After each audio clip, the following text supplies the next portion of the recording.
Hello बच्चों, तो आज हम लासा की ओर चैप्टर के कुछ क्वेश्चन आंसर पढ़ने जा रहे हैं।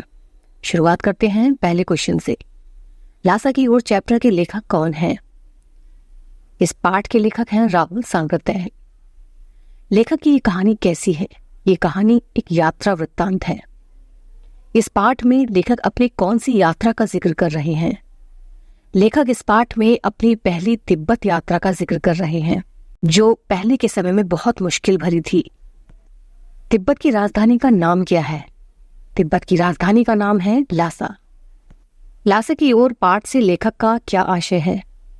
लेखक ने इस पाठ में तिब्बत की राजधानी लासा की ओर जाने वाले कठिन रास्तों का वर्णन किया है। परित्यक्त किले का क्या मतलब है? परित्यक्त यानी उपयोग करके छोड़ी हुई कोई जगह। इस पाठ में जिस परित्यक्त किले की बात हो रही है वो चीनी सैनिकों द्वारा छोड़ा हुआ था, जिसका वहां के कुछ किसान लोग अब उपयोग कर रहे थे। लेखक ने तिब्बती समाज का क्या वर्णन किया है? तिब्बत के लोग जाति पाति छुआछूत नहीं मानते हैं। वहां की औरतें पर्दा नहीं करती। अपरिचित लोग भी उनके घर आ जा सकते हैं। अगर आप उन्हें अपने पास से चाय का सामान दे दें तो उस घर की औरतें आपके लिए चाय बनाकर दे देंगी। सुमति कौन था और उसका व्यवहार कैसा था? सुमति एक बौद्ध धर्म का ब्राह्मण था। वह अपने यजमानों का बहुत ध्यान रखता था, इसीलिए सभी उसे बहुत मानते थे। तिब्बत की पहली यात्रा लेखक ने किस वेश में की थी और क्यों? तिब्बत की पहली यात्रा लेखक ने भिखमंगे के वेश में की थी, क्योंकि उस समय में भारतीयों को तिब्बत जाने की अनुमति नहीं थी। लेखक ने सबसे खतरे की जगह कौन सी बताई है? डांडा थोंगला, जो कि सबसे खतरनाक और ऊंचाई वाली जगह थी। डांडा थोंगला में डाकू अपना डेरा जमाकर क्यों रखते थे? डांडा थोंगला दोनों तरफ से पहाड़ियों से घिरी हुई थी, इसीलिए वहां डाकुओं ने अपना डेरा बना रखा था, जिससे वो आते जाते किसी को भी आसानी से लूट सकते थे और उनका खून कर देते थे, क्योंकि उस समय में वहां का कानून सख्त नहीं था। इन निर्जन स्थानों में मरे हुए आदमियों के लिए कोई परवाह नहीं करता था। सरकार खुफिया विभाग और पुलिस पर उतना खर्च नहीं करती थी। लेखक को वहां किस बात का डर था? लेखक को डाकुओं का कोई डर नहीं था, क्योंकि वो भिखमंगे वेश में थे। अगर उन्हें डर था तो सिर्फ डांडा थोंगला की ऊंचाई का। डांडा देवता का स्थान कहाँ और कैसा था?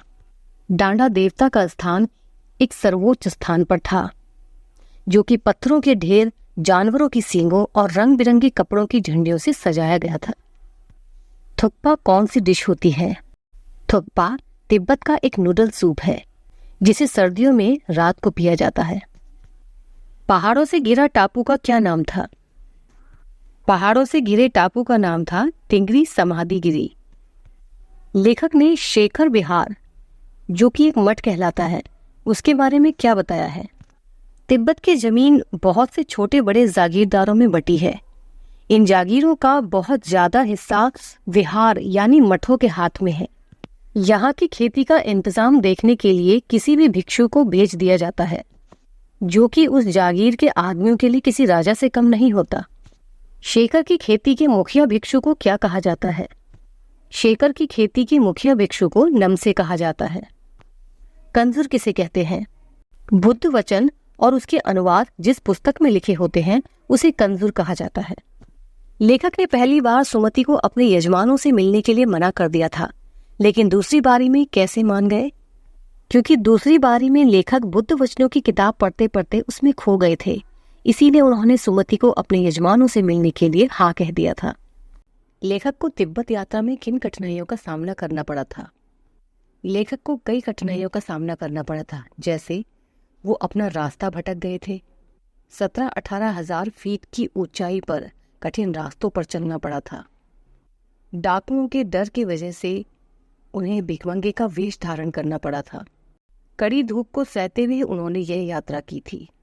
यहाँ तक कि इस यात्रा में अपने सामान को भी उन्होंने खुद ही उठाया था। ओके बच्चों, तो ये थे इस चैप्टर के कुछ क्वेश्चन आंसर्स। मिलते हैं नेक्स्ट वीडियो में, तब तक के लिए बाय।